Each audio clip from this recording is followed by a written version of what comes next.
President Donald Trumpin taayitarraa buqqisuudhaaf sagalee kennuu jedhamee ennaa eegamaa jiru kanatti Dimookiraatiin miseensi mana maree murtii seeraa Yuunaayitid Isteets olaanaan tokko manni maree murtii seeraa taayitarraa buqqisuu sana geggeessu bulchiisa Trump keessaa aangawoota ijoo dhugaa ba'an 3 akka dhaggeeffatu waamichatti dhiyeessee jira. Manni maree murtii seeraa Yuunaayitid Isteetsitti hoogganaan garee sagalee xiqqaa Chuck Schumer hoogganaa garee sagalee wayyabaa Mitch McConnellitti xalayaa barreessaniin manni maree murtii seeraa Yuunaayitid Isteets eeggataa hoogganaa bulchiisa White House Mike Mulvaney gargaaraa Mulvaney olaanaa Robert Blair fi gorsaa nageegumsa biyyoolessaa duraanii John Boltoniif qondaala baajetaa Michael Duffy waamee dhuga ba'iinsa isaanii akka dhaggeeffatu waamicha dhiyeessan.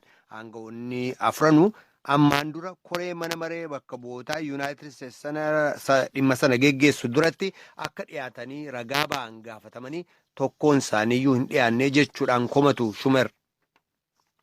Mootummaan Kooriyaa Kaabaa hanga dhuma waggaa kanaatti akka marii waa'ee niwukileeraatti hirmaattu yeroo murtaa'ee ennaa eegamaa jirutti dippiloomaatiin gameessi kan Yuunaayitid Isteets akka mootummichi Pyongyang tuttuqqaa wal dhibdee hammeessu dhiisee waliin dubbii dhimma niwukileeraatti seenu waamicha dhiyeessanii jiru.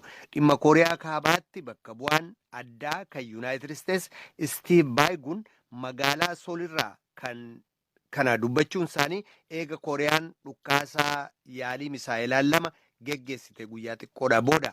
Kooriyaa Kaabaa yoo Yuunaayitid Isteets ejjennoo isheerraa gadi hin buune yeroo ayyaana waggaa dhalata Kiristoos yookaan Kirismaasitti kennaa rifaasisaa akka itti ergitu akeekkachiistee turte.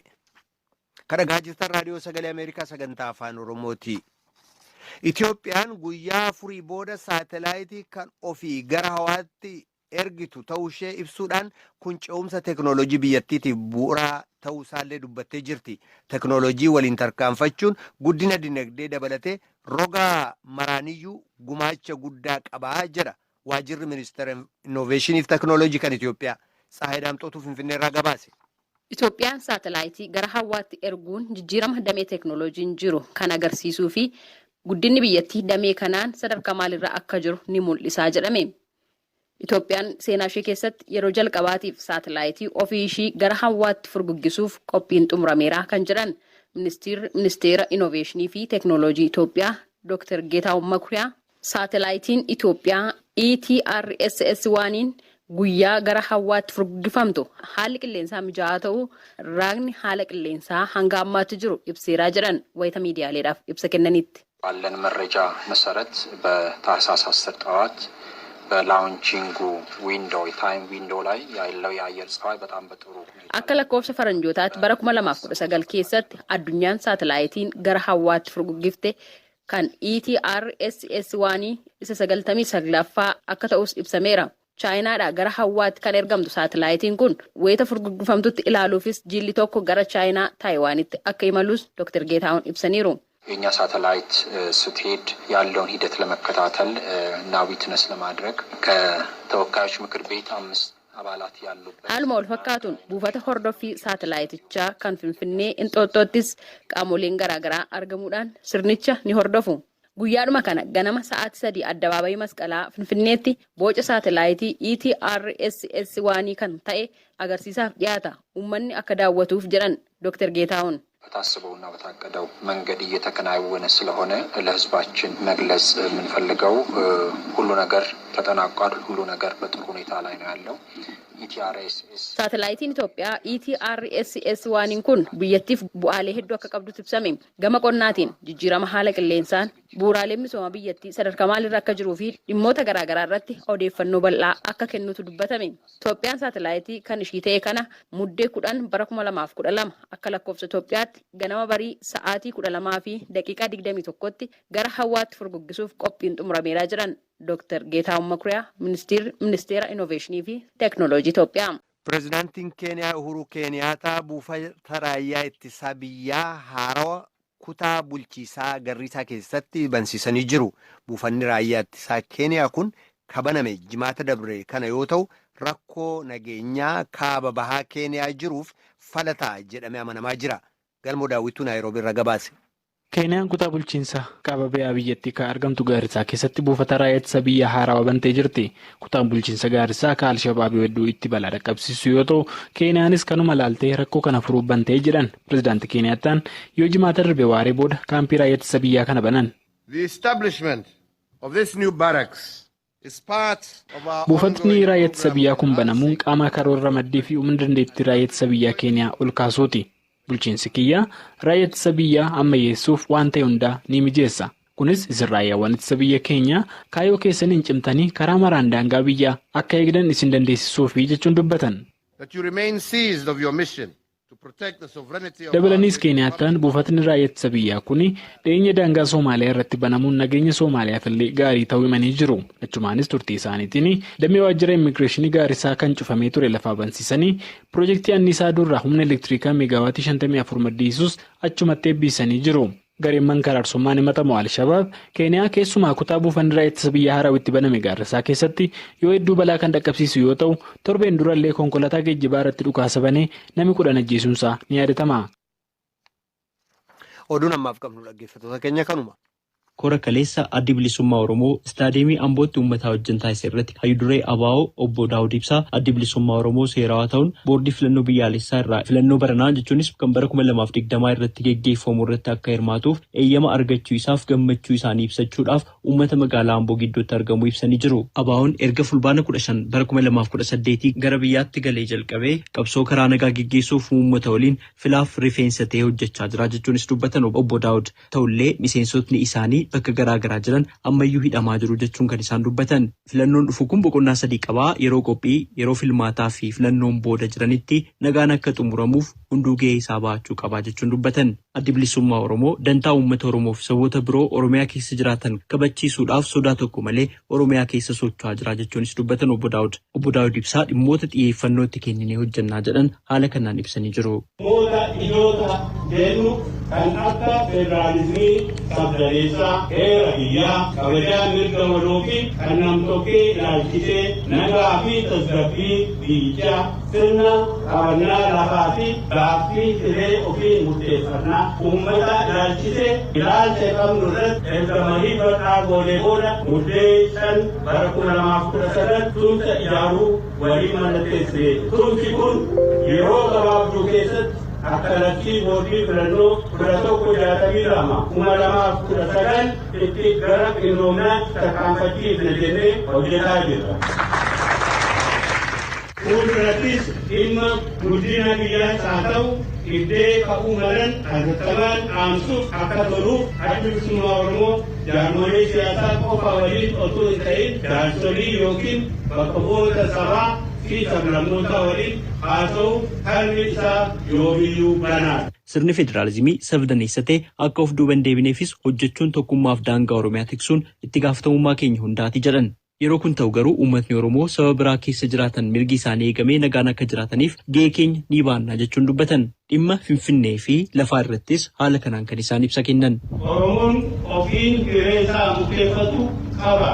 Kan jennu sagalee kennatu bulchiinsa gaarii isa bulchu mudachuu tajaajiluu hawaasaa karaa dinagdee siyaasaa fayyaa hawaasummaa fi misoomaa imaammatoota dantaa uummataa tiksuu irratti hundaa'an kan isaaf tolchu akka qabaatuuf gargaara.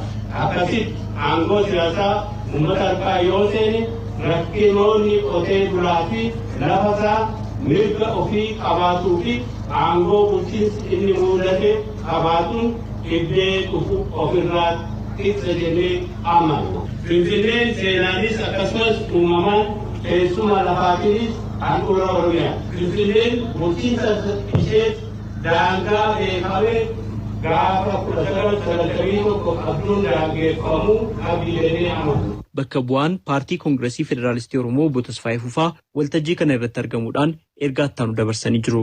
Amma kana beekanii akka mo'annu nu isiituu barbaada. Amma yoonaa filamanii si beekanii waamanii si beekan. Inni hafu qaba. Uummata Oromoo waggaa beekaaf kan turuu beekanii bilisummaa isaa akka argatuu fi abdii guddaan qaba. ABO'nis dorgommii kanatti wajjin galle kan jedhu abdii guddaan qaba. Itaansee nuuf ABO'n waan hojii hin galleef hin qabnu walii galee sinawanna irratti dubbataa jirra kan uummatni keenya qophaa'ee beekaa jira. Dargaggootni alaabaa faajjii adda bilisummaa Oromoo qabatan dhaadannoowwanii fi sirboota dhageessaa turan.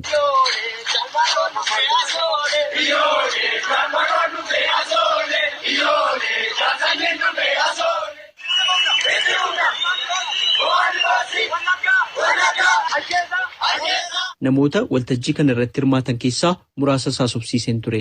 Maqaan kiyya Abdurrahimaan jedhama. Mariiyoodhaan akkasii kun uummanni keenya yeroo ammaa kana baay'ee burjaajaa jira. Mariin kun uummata keenya burjaajii kana keessaa baasuudhaaf baay'ee murteessaadha jedha. Isaadhaan mariidhaan akkana iddoo hundattuu yoo itti fufe baay'ee gaariidha jedha. Ani daandii baay'isaan jedhama. Asuma ganda duwwaa lamaan jira. Bakka ga'uu kan danda'u yoo tokko ta'anii waan baay'ee jaanirra ga'eef kanaaf nuti immoo warri Oromoo taane warri wajjin taane jenne waliin taane waan kana iddoon ga'uu barbaachisan jedha. Lamneef caalaan jee magaaluma boo keessan jiraadha. Hundumtuu tokko ta'ee ciminaan tokko ta'anii hojjenne nama galmaan geenye ammas Oromoon numa mo'a. Sannamaan jedhama. Magaalaa Finfinnee Ibrahim hawaasa mariisisuun umrii keenya keessa qeerroon jiru kun dhugaa irratti waan hundaa'e qofa. Kallattii sirrii ta'e qofa qabatee deemuu akka qabu kallattiin fuulduraa kana ta'uu qaba waan jiru kana hawaasa mariisisan malee arguu hin danda'u waan ta'eef keessaa'u dhaabbileen Oromoo bakka bu'aniitiin bakka 4-5 dhaabbachuun iddoo tokkotti bakka tokkotti marii akkanaa godhuun gaaddisa tokko jala deebi'aniitiin mari'achuun furmaata qaba uummata Oromootiif jedhee yaada. Uummanni Oromoo waan itti waliigaltee maaluma injifannoo hundayyuu qixeessuu murteessuu kan danda'u tokkummaa waliigaltee yoo qaban xinnaan guddaan tokkummaa bichaa immoo otoo hin taane xarapheezaa suuraa irratti wal mari'annee maalumayyuu biyya keenya waan hundeessu hin jedhaan.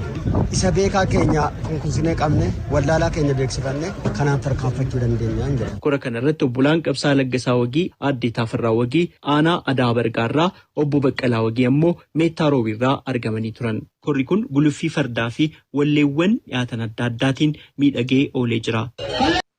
Mariin guyyaa har'aa kana Finfinneetti hooggantoonni siyaasaa naannoo Oromiyaa fi naannoo Amaaraa keessatti socho'an rakkoo tibba kana dhaabbilee barnoota ol aanootti barattoota gidduutti uumame lubbuu barattoota hedduullee galaafate akkaataa fala argatu irratti waliin mari'achuudhaaf wal gahaniitiin jiru. Marii kanarratti rakkoon gidduu hawaasaatitti uumamaatiin jiru akkaataa dhaabbatu irratti caalmattiyyuu qaamoleen hawaasaa lamaan walitti dhufaniitiin haala jiruuf jireenya isaanii caalmattiyyuu cimsanii waliin akka cehuu danda'an irratti kan hojjetamuudhaaf kaayyeeffatame ta'uu dubbatameetiin jira.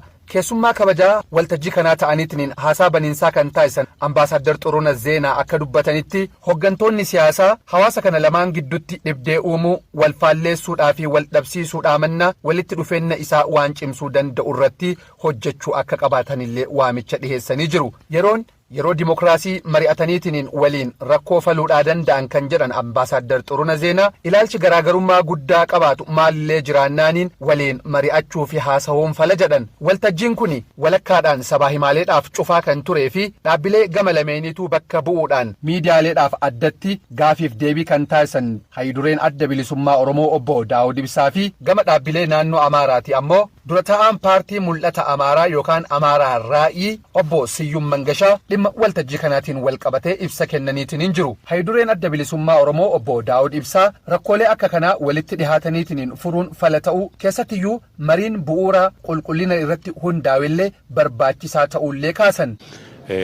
Rakkinoonni dhalatan kun garatti deeman kallattiin isaanii yaaddessaa ta'uu fi ummataaf ummata gara walitti buusutti dhiibamaa waan jiru ta'uu irraati.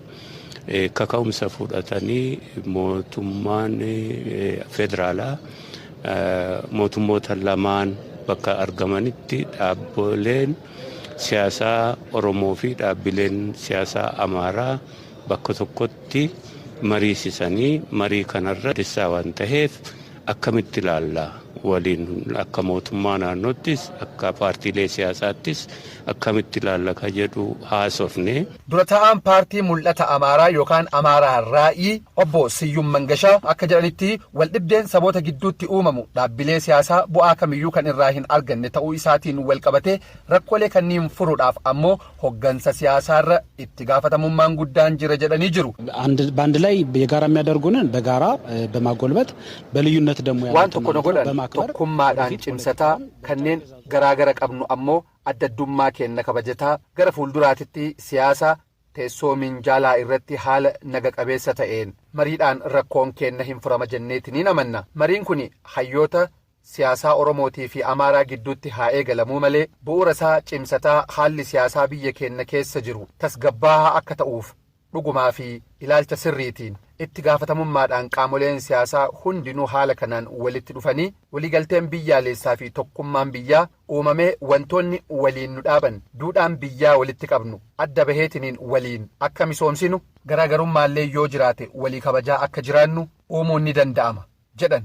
Waltajjii kanarratti kan argame xaan siyaasaa fi daayirektarri Oromiyaa Miidiyaa Neetwork obbo Jawaar Mohammad illee waldhibdeen yeroo dheeraadhaaf hawaasa kana lamaan gidduu akkuma jirutti walitti dhufeennaa fi michummaa gaarii tullee ture jedhan yeroo rakkoo akkuma waliin dabarsan yeroo qananiillee waa hedduutu jira. Wal fakkaatoo kanneen mudataniif ammoo hayyoonni siyaasaa walitti siqaniitiniin mari'achuun murteessaadha jechuudhaan kaasan.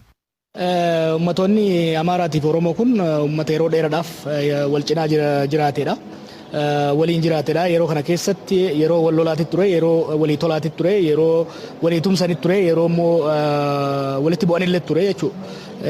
Kanaaf biitummaan kanaatiin kan jaaramte rakkoon biyya kanaatis irra caalatti kanaan wal qabata. Kanaaf hoogganoonni siyaasaa saboota lamaanii kun walitti dhufanii waliin mari'achuun wal hubannaa uumuun biyya kana ceesisuudhaaf gara dimokiraasiitti deemuudhaaf baay'ee barbaachisaadha.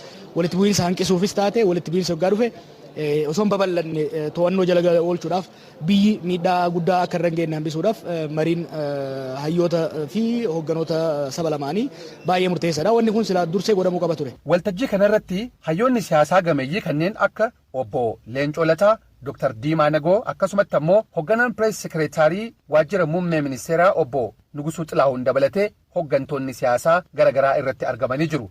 Mariin dhimma kanarratti xiyyeeffate kun kan jalqabaa osoo hin ta'in kanaan durallee taasifameetiniin kan ture qaama itti fufiinsa marii kanaan duraallee ta'uu isaati kan kaafame. Kontiraat ganna sadiitiif yuuroo miliyoon 100 bitachuuf jalmaruu jirti. Gurbaan maatiin isaa Eertiraa tokko immoo kilabii Meesii fi Roonaaldoo irratti goolii tokko galchee walqixxee torbaan lamaan duuba jalqaban mataa oduu ispoortiiti. Taphataa kubbaa miilaa Baarseloonaa Ansuu Faatii beektu dhageettanii dhalootaan nama Afrikaati gurbaa Giinii Bisaawuti Laaliigaa keessa kilabii ijoollee ganna 21 gadii irratti taphateetiin nama fuuldura taphatuuf tapha guyyaa dheengaddaa kilabiin isaa Valeenshiyaa waliin 5-2 moote goolii tokko galchee goolii tokko ammoo nama galchee duru buusee Baarseloonaan warra gurbaa kana bitachuuf fedhu keessa tokko warra bitachuuf jalmaruu jiru. Sosaayidaad Aleksaandar Izaak kilabii isaa kilabii Roonaaldoo fi Meesii fa'aa keessatti socho'uu dhoowweetiin goolii tokko galchee walqixxee bahan. Gurbaan kun maatiin isaa nama Eertiraati. Mootummaan Chaayinaa waan taphataa kubbaa miilaa Arsenaal beekamaan Mesut Ozil biyyisiitiin jedhetti dallantee tapha Arsenaaliif Manchester City biyyisiitti televezyiiniin daawwachuu nam dhoorti. Masuutiin dhalootaan nama Jarmaniiti. Chaayinaan Musliim Guurii magaalaa Shingeetti walti guurtee hiiteetiin itti taphachuu jirti jedheetiin dubbata. Mootummaan Chaayinaa ammoo kunin waan dharaatii jedheen addunyaan namni Musliimaa hedduutti Chaayinaa keessatti miliyoon 1 oli Chaayinaa keessattidha jira jetteetiin akka malee iyyuufii jirti. Dorgommii Seekaafaa Ugaandaatti itti jiran Itoophiyaan barana keessa hin jirtu amma biyya afuritti wancaaf wal hafee jarallee bor gargari baasan. Keenyaaf Eertiraa, Ugaandaaf Taanzaaniyaan bor wal taphatanii achi wancaa dabran. Dorgommii ispoortii fi torbaan Oromoo Awustiraaliyaa barana torbaan lamaan duubatti Viiktooriyaa jalqabanii ispoortii qofaa miti. Torbaan Oromoo torbaan kophaa taphaaf hoolaa ceehoo walti bahan hariyaan hedduun firaafiixaan hedduu walti dhufaniitiin waan hedduu waliin qabatanii jedhe obbo Waazel Ibrahim reefu Awustiraaliyaa kan dubbis. Dorgommiin kubbaa miilaa barana kilabii Oromoo kubbaa miilaa 8 waliin taphata.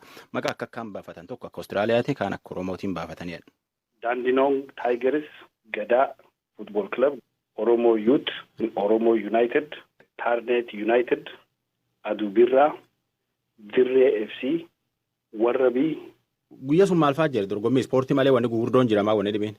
Aadaa Oromoo agarsiisuudha achirratti. Aadaa Oromoo naannoo Oromoo hundarraa ijoollee xixiqqoo amma 10 gadii fi hanga 5 jidduu jiran. Dorgommii muuxaa kubbaa qabanii akkasumaan ammaasis fiigichaa jira, kubbaa harkaatii jira. Guyyaa bashannanaa guyyaa dhumaa jechuudha. Awustiraaliyaa tan namni Oromoo hagam kee jira? Akka dhageenyetti gaa nama Awustiraaliyaa waliigala gaa Oromoon 25,000 dhiyaatti jeetiin yaada.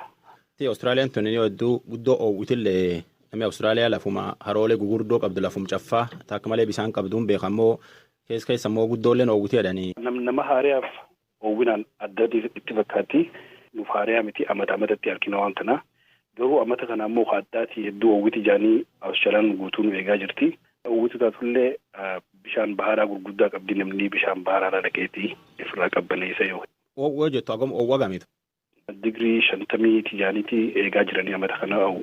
Ispoortiin laatu gaafa nu keessumatti wal qorqorannaa wal odeeffannaa yoo akka laaltu bareedduu armiteettellee ganni gannaanii ijoolleen manneen barnoota fixatan yuunivarsiitii kolleejjii illee taanaan hawaasi Oromoo haachi jiru ijoollee walitti qabee eebbisiisan waan akkana dhageen waan akkana kan guddoo qabdu. Wanni karaa kun amatatti dhiyaata Oromoo Koominitii qopheessa waan kutaa 6 eebbifame yookiin 12 diploomaa digiriidhaan PhD'dhaan warra fudhate qopheessaniiti maatii Oromoo hunda yaamanii achirratti badhaasa san kennanii fi jajjabeessee akka barnoota deebi'ee baratullee ni godha jenneeti abdii qabaanuu irratti hirmaadheetu ture achirratti waan nama gammachiisu ture. Obbo Waaziin galateeffannaa tokko dubbannu dorgommiin ispoortii Oromoo Ameerikaa kaabaa Osfaanaalleen baranaa Atlaantaa Joorjiyaatti qopheessanii. Fooramiin baqattoota addunyaa Jeeneevaa keessatti muddee 16 hanga 18tti hoogganoota mootummootaa abbootii daldalaaf hawaasa siviilii walitti qabuudhaan uummata miliyoona 70 caalaa kanneen sababa adda addaan biyya ofii keessaa godaanuuf saaxilaman rakkoo mudateef furmaata barbaada. Namoonni jireenya ofii irraa buqqa'an irra hedduun biyyuma ofii keessa jiru. Garuu kanneen miliyoona 25 ta'an daangaa biyya isaanii ce'uun dheessaniiru. Kan baqattoota irra jireessa jechuun miliyoona 3.5 keessummeessaa jirtu Tarkiidha. Pireezidaantiin Tarkii Recep Tayyip Erdogan hoogganoota siyaasaaf kanneen biroo waliin walga'ii Jeeneevaa kanarratti ni hirmaatu. We're of course delighted that President Erdogan is coming to this. President Erdogan walga'ii kanarratti hirmaachuun isaaniitiin gammannee jirra. Hooggantummaa isaas akkaan barbaannaa jedhan. Duulli waraanaa Siiriyaa keessatti gad deemaa yeroo jiru kanatti lammiiwwan biyyattii sodaan nageenyaa jiraatus deebi'aa jiru. Tens of thousands of displaced people are actually returning. Kanneen kurna hedduu ta'an lafa nagaadha jedhanii amananitti deebi'aa jiru. Kunis jireenya ofii deebisanii dhaabuuf yoo ta'u qabeenyaa fi mana ofiitti deebi'uuf maaltu nu hafe jedhanii ilaaluuf akkasumas carraa barnootaa qaban kanneen biroos yaaluufi jedhan. Walwaraansi siviilotaa ka Siiriyaa keessaa uummata miliyoona 13 qeerraa godaansisee walwaraansa Afgaanistaan keessaa immoo waggootii 40 gaggeeffamaa ture lammiiwwan biyyattii godaansaan addunyaa irratti akka beekaman taasisee jira. Some people are looking for better economic opportunities. Namoonni hangi tokko carraa diinagdee fooyya'aatti ni ilaallatu kanneen biroo hookkara hamaa irratti gaggeeffame dheessan jedhan. Mootummoonni Tarkii, Joordaan, Labaanan, Jarmanii akkasumas kanneen biroon godaantota lakkoofsaan guddaa ta'an keessummeessaa jiran. Biyyoonni kun godaantonni akka gara biyya isaaniitti deebi'an gochuuf dhiibbaa jala jiran. Akka Biriteen gamtaa Awurooppaa keessaa baatuuf kan godhe dhimmi tokko waa'ee godaantotaati. Bulchiinsi Yuunaayitid Isteetsi to'annaa daangaa jabeessaa ka jiru yoo ta'u, kunis godaansa ittisuuf keessumaa ijoolleen warrarraa adda ba'uudhaan godaanuu isaanii sana ittisuuf akkasumas godaantota biyyarraa dheessanitti deebisuu ittisuuf jecha akka ta'e beekameera. Komishinarri baqattootaa kan tokkummaa mootummootaa Filippo Grande akka jedhanitti rakkoon akkasii sadarkaa addunyaatti furamuu qaba. For people that arrive in the United States, we're advocating that those... Uummanni Yuunaayitid Isteetsi dhaqqaban kanneen dahannaa siyaasaa fedhan dhageettii madaalawaa Ameerikaa keessatti argachuu qabu. Ijoolleen warrarraa adda ba'uun qaban bulchiinsa Ameerikaa kana gochuuf gargaarsa barbaada taanaan kennuuf qophiidha jedhan. Hoogganoota mootummoota adda addaa ministeeronni mootummootaa kanneen 3,000 ta'an walga'ii tokkummaa mootummootaa qopheesse kanarratti argamu. Kunis rakkoowwan Siiriyaa, Afgaanistaan, Maayinamaar, Soomaaliyaa, Sudaan Kibbaa fi Venezuweelaa keessa kanneen uummanni miliyoona hedduun biyya ofii gadhiisanii baqachuuf sababaa ta'e irratti mari'atu.